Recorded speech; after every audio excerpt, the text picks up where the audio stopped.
Hey, beautiful people, and welcome to the Beauty Hustle Podcast, where we educate and elevate in the beauty industry, but also having really raw conversation. I'm your host, Beauty the Braid Boss, and today, y'all, we got a very special guest in the building. The one, the only, the Wig Mogul of Dallas. Better yet, the USA. Miss JNice, Miss Wig Fanatics, how are you? I'm doing good. How are you? It's so great to have you. It's about dang time. Yeah. It's okay, you're a busy woman. I am, and tax season is killing me. And you getting them coins. So I'm grateful that you spared an hour for us. Of course. I had to make it. You the first person to ask me. When I did the last one, I said, I have to do this girl podcast. She was the first person to ask me. I'm not even going to feel right not doing it. So I'm happy I got to make it today. Yes, period. So tell the folks that don't know who you are, and if you don't know who she is, you're living under a rock, especially if you're in Dallas, okay? So let's take it back to the young JNice. How did you get started in the industry? Oh, I was a natural, honestly. Nobody around me did hair. My mama don't do hair. My grandma, she can braid, but I have no hairstylist in my family to where I was looking up to. No. Usually all black families have one. I guess it was me. Right. They was waiting on me. Right. So, yeah, I really was a natural. I can't even, it wasn't nobody I was watching. I was a natural. I just started playing in hair at a young age, and baby, I took off with it. So my whole young years, I'm braiding my baby sister too. I'm putting cornrows in her head. I'm probably, 12, 13? The micro braids was popular then. Yes. I did my mama a pair. Next thing you know, everybody from her job. It's taking me 12 hours to do some micro braids. I mean, I'm 13, so, but hey, I was hustling, so cool. Middle school, I did all my friends' hair. If you ask anybody from DeSoto that went to my school, I'm doing they sew-ins, I'm doing the mohawks, I'm doing the micro braids, all that. I got into college, and I was really doing sports. I thought I was going to go to school for nursing. Then when nursing, I said, I'm never going to pass chemistry. Yeah, this is not for me. So I dropped out of nursing. I'm like, well, what am I going to do? Because I'm in college, and, you go to college to be big things, not like, stuff that you can do without going to college. So I'm like, what I'm going to do? So I changed my major to business management, and I basically became an apprentice. I was in Baton Rouge, so you could do 2 schools at once if you do an apprenticeship. So it allowed me to go to school, 2 schools at one time. But the school was like an apprenticeship, so I was at a salon helping, working there, learning new things, but also in college at the same time. Yeah. So I pretty much finished both schools at the same time. So once I did that, I got into branding, JNice Hair Co. That was my thing. The gold, the pink, that was my favorite. So I got into branding. I got into just really doing sew-ins. I graduated college, moved back home. I was working in the shop Real Hair with my friend Larry. He's really cool, and he really helps like upcoming hairstylists, So Larry put me in his shop, and then I just took off then. And then COVID happened, and I'm like, okay, I can't do no clients. What am I finna do? So I took a sewing class in 2017. I took off from there, and I started doing. I was pregnant. I was very scared of like getting COVID. It was real scary back then. Yeah. So I stayed at home. I made wigs on my sewing machine. Every time I make one, somebody asks for another one. So I'm like, I should try to do like a wig drop thing. Yeah. I'm like, maybe a wig drop. Maybe I can make more than one. So I did like 6, sold out. So every month I would make about 20, 25 wigs. Me and my little sister, I kind of taught her how to help me out. And every month we were selling out. And then I decided, okay, cool, so what's next? I never wanted to get my own salon. I really wasn't into that. I'm really like to myself, so, and just business, I really like work. Yeah. That's just me. I'm a workaholic. Like, it's like a natural hobby for me to work. So, I decided to get me a wig store. I'm like, nobody really have a custom wig store. Everybody sell wigs, don't get me wrong. Yeah. But a custom wig store was a little different. Does not exist. So I did a thing, and I got my store, loved it. But I had so much space, and I'm like, I used to get lonely in there, honestly, because I'd be making the wigs. It was big open space. It was cool, but I'm like, okay, maybe I can add some stylists and, kind of renovate the place. So I end up doing suites probably like a little over a year ago now. So now it's like a full-service salon. So I have ladies that work in my salon. They offer, different services, and I still have like a mini store in the front. Just to kind of occupy the space, because there was a lot of space that was not being used. And I'm like, this don't make no sense. So, and I'm here now, and my store is still up and running. It's still going great. It's transitioning a little. Transitioning how exactly? Well, I have kind of leaned over into the other financial industry. So I have started credit repair, and I have my own tax company. I'm going up on my 2nd year, but I kind of took a big load this year. I have about close to 60 tax preparers up under me. I have about 12 EROs offices that are with me also, that I train and that I help out. So I haven't really been too much into my wig store like I usually been, because something else has kind of caught half of my heart. Yeah. But like half of my heart is still there. So I'm just learning how to balance them. So instead of me just being super hands-on, now I'm trying to more so keep pre-made wigs in the store, keep hair in the store and stuff like that. So I haven't been as hands-on as normal, but my goal is to at least keep the shop full the way it can still. You know, I'm not ready to give up. I'm not ready to let it go. Yeah. It's still my passion, and that was my first baby, so I'm like, okay, I need to find somebody that can maybe run a store and care about it at least 60% as much as I do. Absolutely. So, and the store is beautiful. Thank you. Like, Thank you. I saw it from the beginning, because we met at Real Hair when I first came to Dallas, y'all. When I say your girl was shaking like a stripper. I was so scared, like, because I'm from St. Louis, but from St. Louis, I really started my hair career in Little Rock, Arkansas. That's where I went to cosmetology school, and that's where I stepped out on faith full time or whatever. So, but I knew Dallas was always in my heart. Yeah. From when I was a kid. You started at Real Hair. But that was because of a stylist that I ran into in the airport randomly. Okay. And I was just like, I was like a month in. I was like, I'm finna shoot my shot. Yeah. I'm like, hey, I love your work. Like, I'm new to Dallas, need a salon. He was like, oh, yeah, gave me the number and everything. I'm not knowing. Yeah. I'm in the hood. I didn't know that, y'all. Yeah. Well, the thing about the hood is you kind of get the best of both worlds. So when I came from Baton Rouge, the shop I was working in, obviously it wasn't, you know, as hood. And I love Real Hair. Like, I go in, it's like family when you go in there. Hey, y'all. They selling this, they selling that. You get everything at Real Hair, baby. You're going to have a plate. You're going to have every day. Somebody going to come in there with the Kool-Aid, the elote. You're going to have everything. So that's a good thing about being, I love working in the hood. I ain't going to even lie. Yeah. I love it. If I had to go back to one shop, it'll definitely be Real Hair. Because it's family. Yeah. It's just like family, you know. But I ain't going to lie. If you ain't from Dallas and you don't know about too much and you ain't used to it, you'll probably be like, oh, Lord. I was like... And don't let a fight break out. Ooh. Ooh. Baby, it was a show every day. It was entertainment. I loved it. I ain't gonna lie. I loved it. Yes, it was. When I came to the shop, like, I was a church mouse. I didn't talk to nobody. Because that's just me. Like, I gotta feel the room. I gotta feel the vibes or whatever, but you were the first person to speak to me.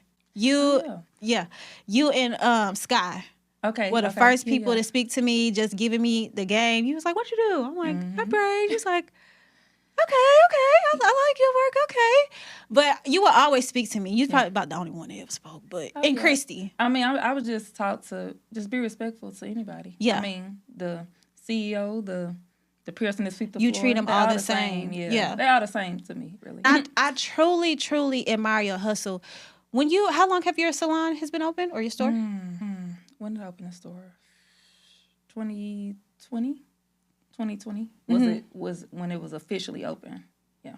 Yeah, because you were working in there a little bit before the grand opening. Yes, I was. Actually, for a little minute. Yeah. I actually think I was done with it maybe the end of 2019, and then I got it up and running around that time. I need to go back on my picture, but yeah, it was up and running before I actually had a grand opening because I had problems with contractors, you know, the build out thing, you new to it, so I ain't gonna say you get played at the beginning, but you know, do you get played? I still get played sometimes with my shop. I ain't gonna really. Yeah, I still waste money all the time. They telling me this need to be done. I'm paying money. I'm doing this, and it's just like, and it ain't even a problem. So what is? Because a lot of people think that when you get a shop, it's just you find the building, you pay the money, you decorate it how you want. The people are coming in to rent the booths. Yeah. They're coming in to buy the products. What's the true reality? Because we know, because we behind the chair, we know that ain't what it is. So what's some things that you went through with opening your store? Contractors was one thing. definitely, like, not knowing the back end of everything and just kind of getting messed over because you're a woman, right? Yeah. So if you don't have, like, a man there speaking up to you, they kind of know to contract the game or to build out game, like, you fall for anything. And I'm so quick to be like, how much it is here? Like, go ahead, get it done. Like, I ain't going to ask no questions. I ain't going to negotiate. You know, whatever. How much is it? I'm cool with it, right? Versus when I talk to, like, my stepdad or something, he be like, no, ask him to do it for this much. I'm like, oh, you supposed to do... I'm not knowing that because I'm a woman. I'm just like, okay. Yeah. You know, like, don't let them just tell you anything. So I went through that a lot.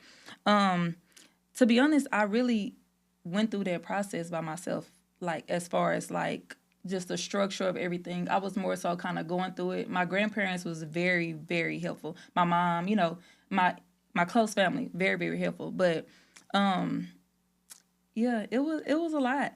It was a lot.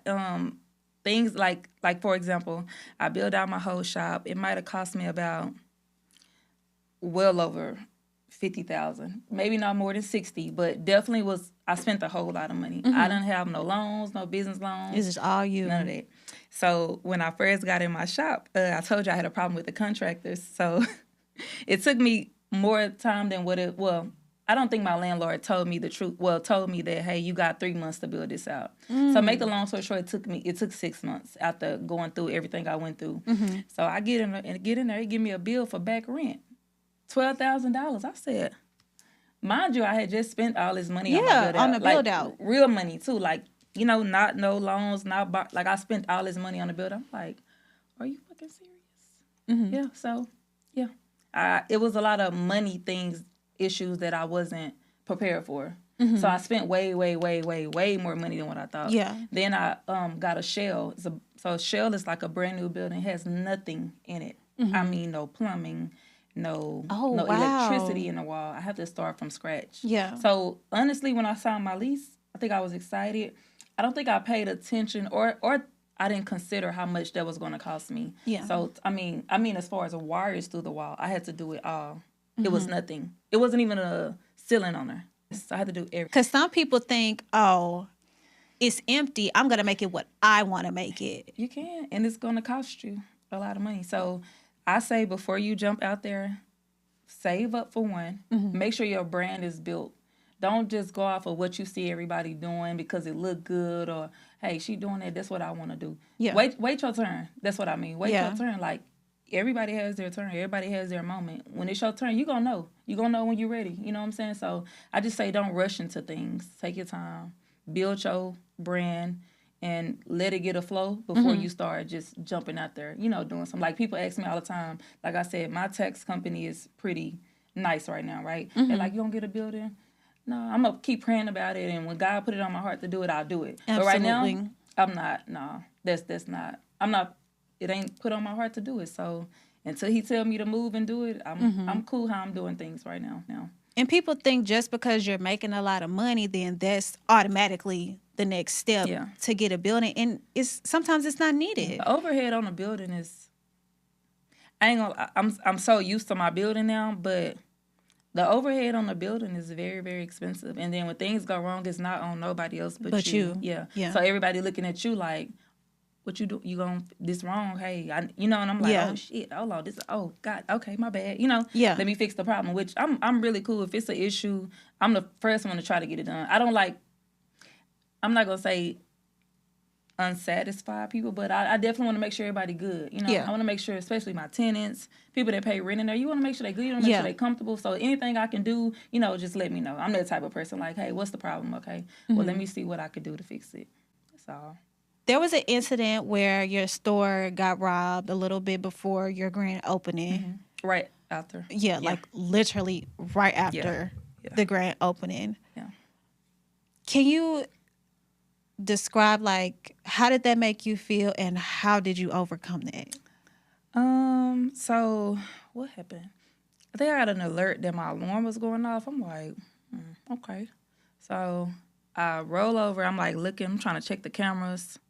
I look and I see like my the heads on the floor. I'm like, I know you lying. Right. So I'm like, wow. So the first thought was honestly I think I was more hurt than like upset. Yeah. I'm not really like I want to fight. I'm more like damn, you gonna come take my shit? Like, I worked so hard for this, and it was just like, it was more like a sad, like, damn. And it I ain't gonna lie, it kind of scared me a little bit. Yeah. Because now I'm nervous, like, is somebody watching me walking here? And I'm a woman, so, you know what I'm saying? I'm like, I'm nervous at this point, like, damn, like, so who watching me? Like, right. And it just kind of, it more so creeped me out, like, damn, like, I kind of got to be on my P's and Q's. I need to keep a gun on me. Like, it just kind of, it made me more feel like I need to protect my store and myself. I'm like, I have my kids up here sometimes. Like, it was scary. It was more scary, like, damn, okay, did they just want to take something? Or is it something personal towards me? Yeah. You know what I'm saying? So, all those thoughts, like, went through my head. But, baby,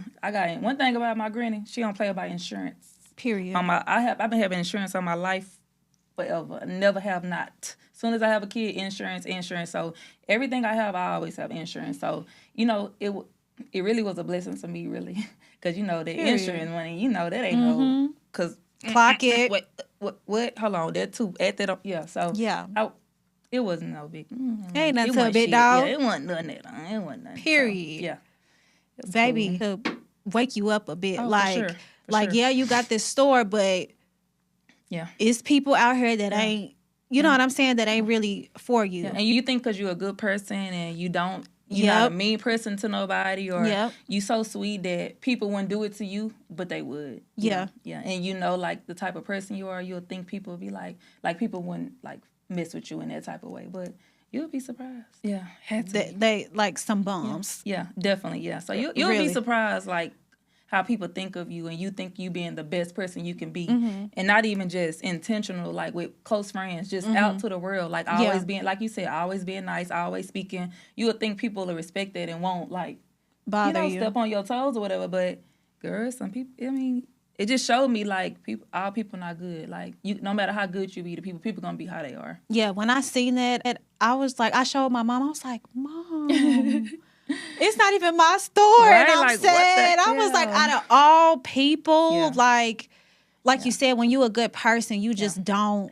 Yeah, you don't expect it to happen to you. Yeah, like, and you do so much good for the city. Like, you're so inspirational. You're motivating. You help so many people. You know what I'm saying? Even with just the stuff you post, even if they don't know you personally. Yeah. You know what I'm saying? Yeah, I try. Period.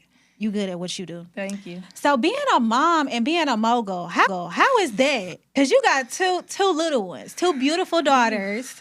How is that? Navigating pregnancy, opening a store, building a brand. Yeah. How do you do it? I don't know. And y'all was crying. Now you got me tearing up because go get the tissue. That's my soft spot. Me wanting to be a good parent to my kids. You know what I'm saying? Because it's hard. It's probably the hardest thing I ever had to do. Because you want to be a good mom. You want to make like, these are the best stages for your, you know, the stages where your kids, like, take in everything. This is where they build their character. Yeah. And you just want to make sure, like, you doing your part. But then you trying to be successful too. You know what I'm saying? So my mom had to have my kids, or, oh, I need a babysitter. And it's always work, really. You know, if I need a babysitter because I'm doing other stuff, it'll be nighttime, right? So that's cool. But whenever I'm away from my kids or need help with my kids, it's because of work. And I always be afraid that I'm taking motherhood for granted because, you know, I'm trying to be successful too. And that's why I understand why people say have kids once you get settled. Even though I thought I was settled before I had my babies, but I was just getting started. And now stuff rolling. And my kids growing up, and they want me, and they need my undivided attention. Yeah. But yet I'm over here trying to be successful. I'm trying to do this. And I'm like, dang. Like, I don't want my kids to grow up and be like, my mama wasn't there. Like, she wasn't messing with us. Like, that's why I love, every chance I get, I love on my babies. I tell them how beautiful they are. We getting our hair done. Like, we do all that, whatever they want. We reading books. We going to the movies. Like, any chance I get, I make sure I try to spend, you know, quality time with them. And just let them know I love them. Like, even in nighttime, just cuddling. It be the small things that your kids remember, you know. So I just want to make sure you know, being the best parent I can be while still chasing my dreams. And I always be afraid that my kids will grow up in, I mean, not that I'm afraid, I don't want them to feel no type of way. I see a lot of people grown childhood trauma. Oh yeah, my mama didn't even give me attention. So yeah, I ain't used to attention. Like, and they act a certain way. Yeah, I because never of want that. my Yeah. kids to be like this. So I'm like, damn, am I doing this right? Like, I need to make sure I'm doing this. Oh, I was a little too frustrated with her. Let me go apologize. Like, yeah, it's a lot. Being a parent is, you be wanting to be pregnant, you want to have a kid. Then when you have one, you be like, whoa. That's why your mama say you can wait. You can wait. Like, and you be like, nah, like I'm getting older, but I understand why. I would love to have been settled instead of on the rise while when I had my kids. More like there and I'm cool. You know what I'm saying? Like, but I thought that. But you never know. Being a parent is something you just have to do. It's no book to it, you know? It's literally something that's naturally happened. It's no way. Nobody can tell you how to do it. Nobody can tell you how to raise your kids. It's a natural thing, you know? It's a learn as you go. Like, it's a learning experience. So you're really working hard to a point where, okay, I got this built, I got that built. Now I can take a step back. Definitely. And enjoy That's my goal. My life. That's my goal. So this whole off season, I've been working super, super, super freaking hard. And I'm just like, okay, after May, I'm going to take my kids on a Disney cruise. We're going to Disney for Demi's 5th birthday. You know, I just got my whole year planned out like this. What we're going to do if the Lord say the same, you know.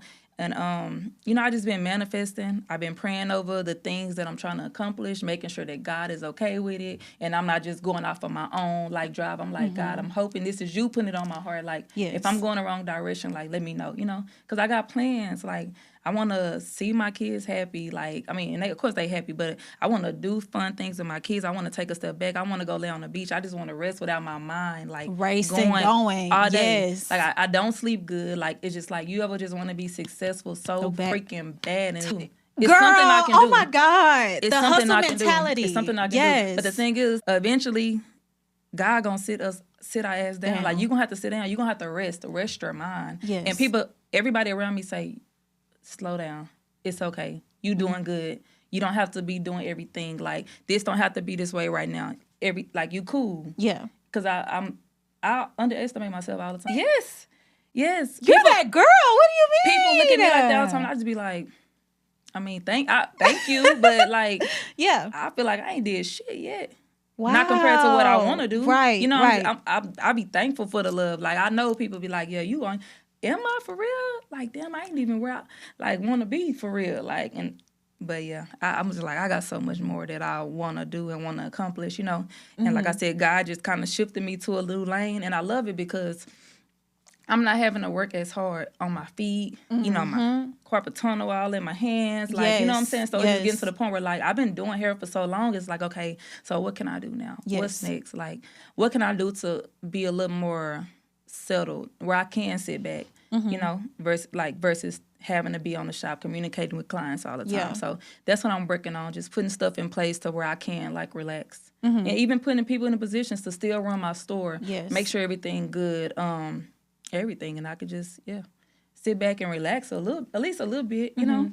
I just turned 30 and it's just time to, like, have my stuff together and live my life the way I want to live it, right, without being in survival mode. You know, I don't want to be in survival mode for the rest of my life, and then something happening, all she did was work. That's all y'all gonna know. That part. She worked so hard. That's it. I want y'all to be like, that bitch was living her life, her best life, you know. Period. That's what I'm looking forward to. So that is my goal for the upcoming years, to be living my best life.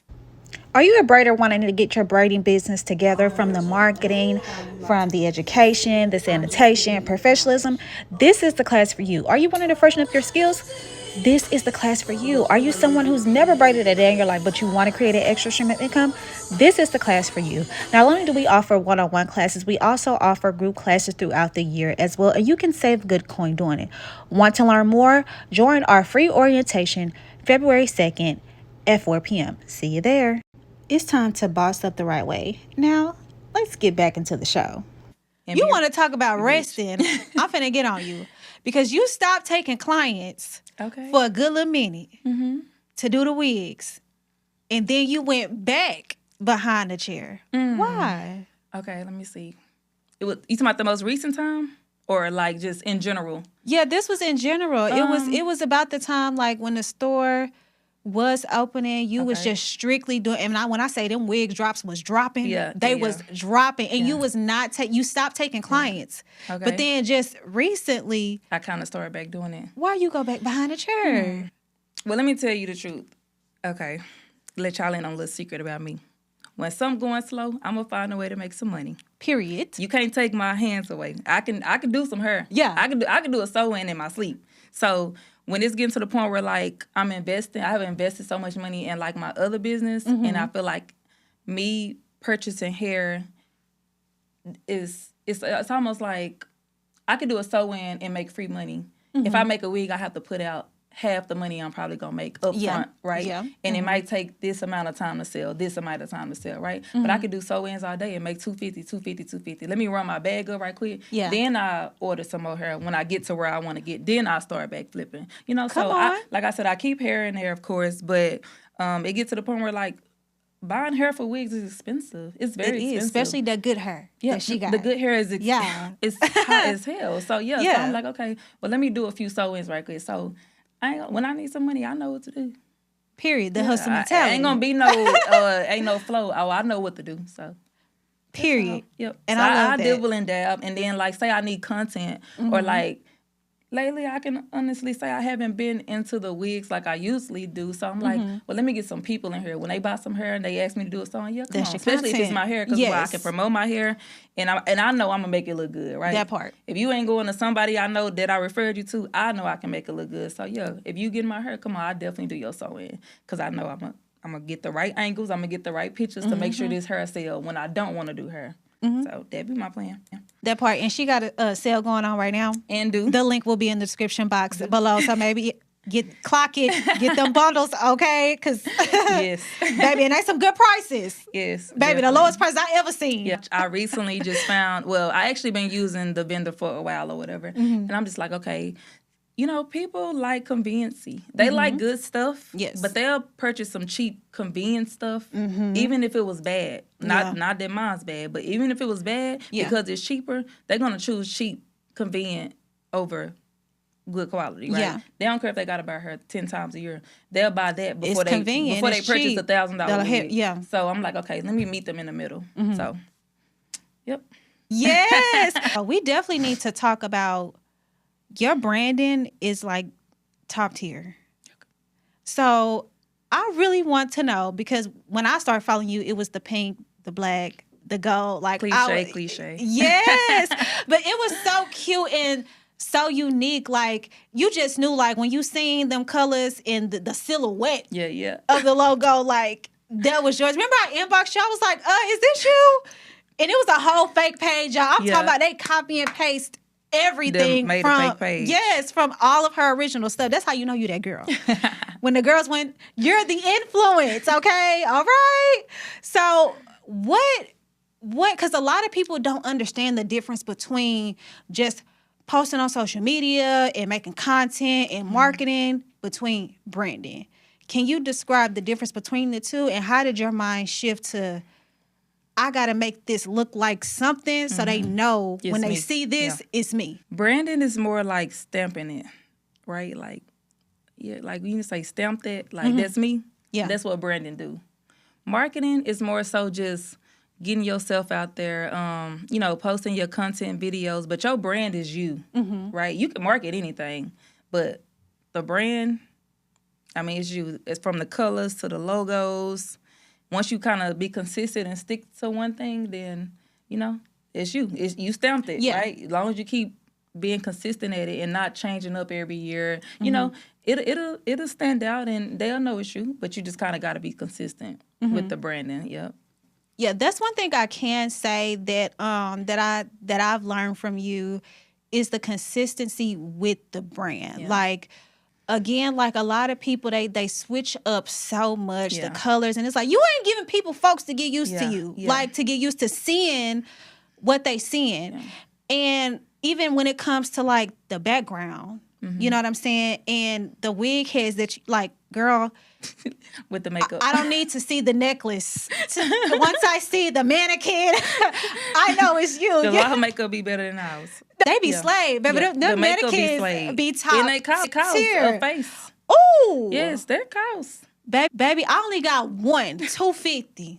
Yeah, and you got, I don't know. I didn't start selling them because that's how many I had. I'm like, oh no, I don't even got nowhere to put this. Maybe take this, get this out my face and get a coin. Yeah, I had too many. So Period. I keep 2 good ones on me now, and I'm cool. I love that. So y'all hear it. The branding is being consistent and making sure you put your stamp on it. Okay, it's that simple. Y'all be overthinking it. It ain't that deep. Stay consistent. Just pick some, stick with it, and it's gonna work in your favor. Yeah. Okay? I help a lot of my mentees with that too, like branding. I had one girl, she wanted to do, it was almost like a theme for her brand, and I'm just like, no, keep it simple. Yeah. That way, when you do want to do other stuff, you can do other things. Like, for example, with my tax business. Oh, of course, I'm yeah. Rich Fanatics or whatever, but I'm like, Well, actually, another lady kind of told me, she was like, you should try to do like a Candyland thing. I like, love what the that. hell? So I'm like, okay, let me try that. So I'm like, oh, I need to do one for Christmas. What about Elf on the Shelf? And I'm just thinking, but I'm Rich Fanatics Co. You know, and I'm not limiting my brand to one thing. I keep it simple. The name, the black or the logo or the gold and white, whatever it is. But I can use it in a million different ways. Yeah, You know what I'm saying? absolutely. So, but if I would have named my stuff Candyland or Tax or whatever, You got to stick to that. Yeah, you don't want to limit yourself Yeah. to how you can brand your business, right? So your name, I always want to be general, like straight general, like something you could do with anything. So how did you come up? Because at first it was just your name. Your brand was just your name, and then you switched over to Wig Fanatics. How did you come up with the name, and was you like scared to switch it over? Because you know your name ring bells. Right. You know what I'm saying? So what was that thought process like? I thought more of not making it personal. JNice is like personal to me. Like that's me. You know what I'm saying? Yeah. So what if I wanted to franchise JNice? Like it's like that's me. Wig Fanatics can be anywhere. Anything, Anything and anywhere. You know what I'm saying? But JNice is more like, it was too personal. Yeah. When it need to be like a general like thing, like Wig Fanatics. Oh, they got wigs. Okay, it makes sense. JNice Hair Co. You know what I'm saying? It's cool, but no. I needed to be more, I needed to turn it up a notch, but on a professional side, you know, franchise side, if I was to want to take one to Houston or something like that, right? Come on, Never know. It's definitely in the back of my head. I'm like, okay, what I'm gonna do with that? But yeah, definitely, it's just hard. Franchising it's a whole nother story. So it is something I would have to really look into, and I just want to make sure my baby's being taken care of. So, Absolutely. You know, that's why I haven't did it yet, because like you say, nobody care about your business more than you. You know, and I can't expect people to. So, you know, once I figure it out in my head and have it mapped out, then I definitely would franchise. Yeah, the reason why I mentioned about the name switch is because a lot of people and a lot of hairstylists is typical styles by such and such, hair by such and such, and we always use our name. But your name can only take you so far. And they always want to use their face. They want to get the illustrations. Pause. An illustration and a logo is 2 different things. Okay? An illustration is not a logo. It's not professional. It's cute. Don't get me wrong. You can use it for marketing, but it's not a professional logo that you would franchise or put on a billboard or go into corporate rooms like Walmart and stuff like that. You don't see nobody in Walmart, Target, nobody with a darn illustration. Exactly. You just don't. Okay, so don't limit yourself to just using your name like, oh, I want my name to be a household name. I want the folks to know my face. Baby, they're gonna know. They're gonna know. Oh, you know what I'm saying? Like you want the name to be able to take you somewhere outside of your outside of your city. Yeah, outside of your city. Definitely. Period. Okay? Outside of what you know. Yes. Okay, so we all know you're the wig mogul. We know that, you know, there's no one better than you. But you got another business that's going to help people with the money. Definitely. Let's talk about it. Rich Fanatics Co. Period. Yeah, so Rich Fanatics Co. Oh, it was Tax Fanatics, right? It was Tax Fanatics last year. Yeah. See, they're inconsistent. Gonna get you, but this one it. I said, no, this the one. I'm cool. It is. It's getting rich. I messed up last week. I messed up last year, but this year I got it, right? Because I didn't want to limit my financial business to just taxes. Yes. I did Okay. that. I did what I just said you're not supposed to do. Yeah. I limited myself to just taxes, and I said, ooh.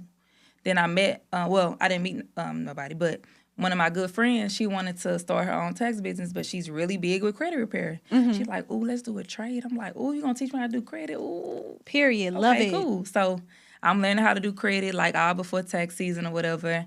And, you know, we kind of exchange services. So she put me on the credit game, and then I pretty much put on the tax game. So I'm like, hey, cool. I'm like, now what should I do next? Maybe funding, maybe bookkeeping. You never know, right? Yeah. Financial business, you can do so much stuff. So much, yeah. I limited myself to just taxes, so I changed the whole freaking name. So yeah. So basically, it's my tax, my credit business, my financial business. I just say financial all the way around. Yeah, we're a tax company. We offer credit repair. We have about 60 tax preparers. Arkansas, Pittsburgh, Atlanta, Houston, of course, all around DFW, Texas, or whatever. I have partners in Louisiana, Mississippi. Of course, I have a few in Dallas. So, yeah, that's my new thing. My goal is to train other tax preparers to start their own tax business, just as I did. So I actually mentor a lot of my girls that are with me that have their own tax company. So it's like it's an umbrella, you know. Right. So it's Rich Fanatics Co. Then I have my girls that have their own companies too with Rich Fanatics Co. But they have their own tax name also. Right. But they all my babies. We all work together. We on the phone 20 times a day. How you do this? What you need to do? What you need to do? So Yeah. I then became a mentor in a whole nother lane, right? Love that. And it's just crazy. And not even that. I just know everything about taxes. I know how to run a business. Yeah. And I know how to help you get some money. Period. And what I don't know, I'm gonna figure it out. Yeah. So we good. I love that. They love that for me because I be so honest. Like, hold on, baby.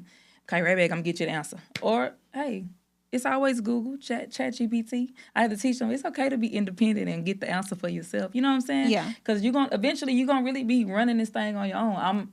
I'm gonna be there to help, but you're gonna be the big dog. So Yeah. you ain't gonna need me. You know. So it's okay to learn how to be like independent. So yeah, tax company. They've got the EROs flowing, and my goal is to do even more with that. So. Yes, because a lot of us hairstylists, let's keep it a bug. We do not.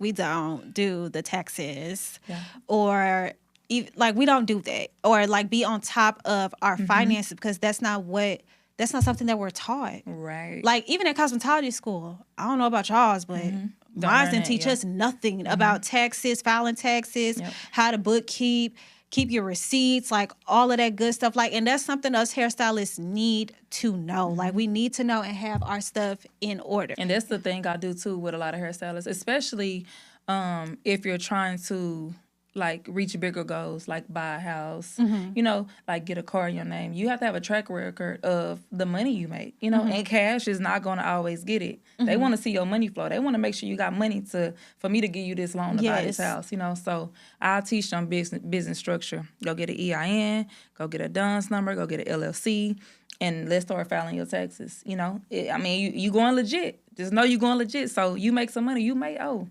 You know, and it's okay to be in a different tax bracket. Everybody ain't gonna get no $10,000 refund. Yeah, $10,000 refund. That's chump change. Yeah, that ain't nothing. So you a millionaire off that $10,000. So it's okay not. I teach people all the time. My clients that come, it's okay not to get a refund. It's okay. You in a different tax bracket, baby. Period. It's what you want to be. It costs to be the boss. Yeah, that's what you want to be. It's okay. It's okay not to get a refund. Shoot. That refund be gone so quick. So no. Y'all, but I tell people, bigger goals, file them taxes, let's get legit and let's finish our legit. So when it's time to go get your house or whatever we need to do, we good to go. And if you need your credit fixed, you're going to get your credit fixed too. I offer that to all my tax clients. I fix their credit for free. And then I'm hoping they good for the year. They get their stuff together, get their house, get their cars, get their funding, get their credit cards open, whatever they need to do. I want to set you up for success. Yeah, I'm going to set you up. Cause I filled my form out 2 days ago, so I'm trying to get legit. Cause baby, when I told you I'm coming from behind this chair. Okay, I'm finna be a big dog real soon. Okay, and I need to have my business in order while I'm preaching to the masses. Okay, cause your girl gonna get it together. Okay, we gonna get it together. Okay, all right. Definitely. So I'm very big on mental health behind the chair, cause a lot of people think cause big timers be making money or whatever that we literally don't go through nothing. We don't feel anything. Like we got all the money, we consistent with the content. What could she possibly be going through? So have you ever had a time or times where you dealt with like mentally, like, is this for me? I want to quit. Like, I want to walk away. Like, I want to give up. Definitely. Like, I've always had a passion for hair, don't get me wrong, but I have definitely had times where I was frustrated or just didn't feel like coming to work or didn't want to be on my feet, you know, or the clients was giving me a hard time. We definitely go through that. And not to mention just being human, stuff outside of just being behind the chair. Yeah.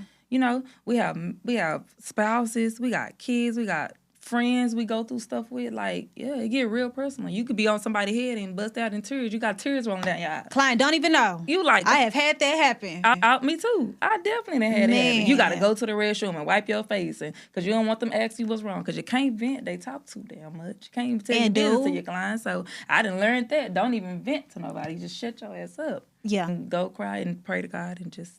Yeah, your clients are not your friends. Yeah. Now, if they turn into a friend, because I have a few that's different, and that's going to fall in place by itself. Yeah, but to y'all young ones, don't be yapping your mouth to the people in your chair, okay? I would have to teach my friends. Like, we'll be talking. She'll say something. I'll be like, girl, who are you doing? Who lashes you doing? Yeah. I said, don't say nothing to me about nothing.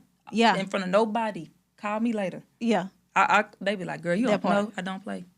Because I know how that shit go. Like, I know how that stuff will get turned around and flipped into something that is not. And we just venting and having a conversation. Just having a conversation. And then you done told my business to him, there, and there. And now they calling me like, girl, yeah, you just like, oh. Like, and it might not even been like that. You could have said with that. We was having a heart-to-heart. She told me this and this and that. And you so caught up on the juice because it's me. You think you got some tea. You know what I'm saying? But one thing about me, I'm an open book. I don't give it. If I told you, I don't mind nobody knowing. That's me. I'm an open book. I'll tell you whatever, honestly. If I feel comfortable saying it, that mean I don't care about nobody knowing. I ain't no shame in my game. We all human. We all make mistakes, and we all go through shit. Well, I thank you so much for coming in, baby. You done gave us a lot of gems. Thank you for having me. I've learned so much just sitting here. And what else you got new besides Reach Fanatic? Oh, maybe a tour. Okay. Maybe a tour in May. With my tax business, though. That's my goal, a tour in May. Go to 5 different states and pretty much teach my tax class, get them set up with a software, and teach them how to do taxes. We need a Rich Fanatics in Chicago. I need a Rich Fanatics in Houston. Because taxes is not as hard as mastering doing hair. Mm-hmm. You know, I can teach you how to do a sewing, but that don't mean when you leave me, you're going to be able to do that sewing just like that. Yeah. I can teach you how to do taxes, and it's pretty much a blueprint. You know what I'm saying? It might be other stuff you can learn because obviously you're not going to learn everything in one class. You're going to learn stuff outside of class, but if I give you a basic tax return and I practice that with you, when I leave, you're going to be able to still do that. Okay. If I teach you a sew-in and I leave, your sewing not going to look like how we did it. Keep doing it. Yeah, it's something you got to build up, but tax return is like white and black as far as a basic one, you know. Now, when you get into corporate and all this partnership, totally different ball game, but basic tax returns, my kids can probably do that in their sleep, though. Yeah. Period. Y'all heard it here, folks. Y'all, we got to get our money in order, get our business in order so we can make some real money out here. Okay? Thank y'all so much for tuning in. Jay, it was so good to have you here. It was so good being here. Thank you. Thank Hopefully you. to have you back. Make sure y'all like this video, comment down below, subscribe, and join the tribe because we elevating all 2025. Oh, that rhyme. Period. All right? Thank y'all so much. Until next time, guys. Bye.